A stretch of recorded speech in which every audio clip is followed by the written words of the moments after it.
Nĩ igongona rĩa kũhumba thũmbĩ arutwo makĩria ma 2,000 kuma yunivasĩtĩ-inĩ wa KABARAK kaunti-inĩ ya Nakuru, kũrĩa arutwo mahumbirwo thũmbĩ cia kũthĩ ngũrani na kũrĩa ũrĩa warĩ mũtongoria wa bũrũri wa kana Uhuru wa Kenyatta auma mũgeni wa gĩtĩo. Akiaria igongona rĩrĩ, Uhuru augĩte tekinoronjĩ ĩthiĩte na mbere kũhukia mĩhaka ya mabũrũri, kuna mũingĩ ũthiĩte na mbere kũnyitithanio nĩ nenda.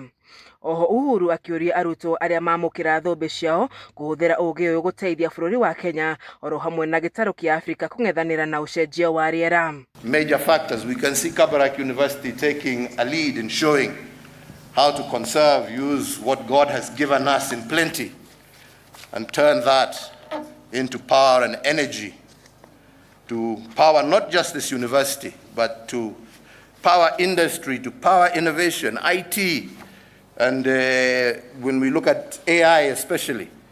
All these are technologies that are going to completely revolutionize how we do, how we work, how we move, how we think.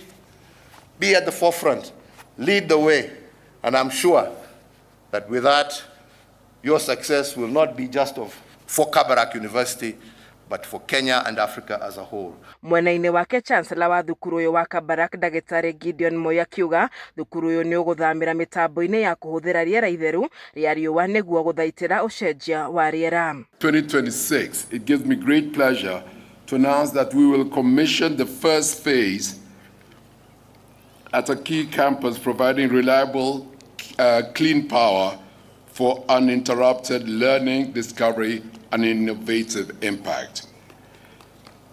This reinforces our leadership ambitions in Africa in sustainable education as a pioneer of this nature in sub-Saharan Africa by cutting our carbon footprint and supporting SDG 7 development goals, delivering affordable, clean energy vital for education and advance the practicability in integrating the learnings into our academic courses and offerings.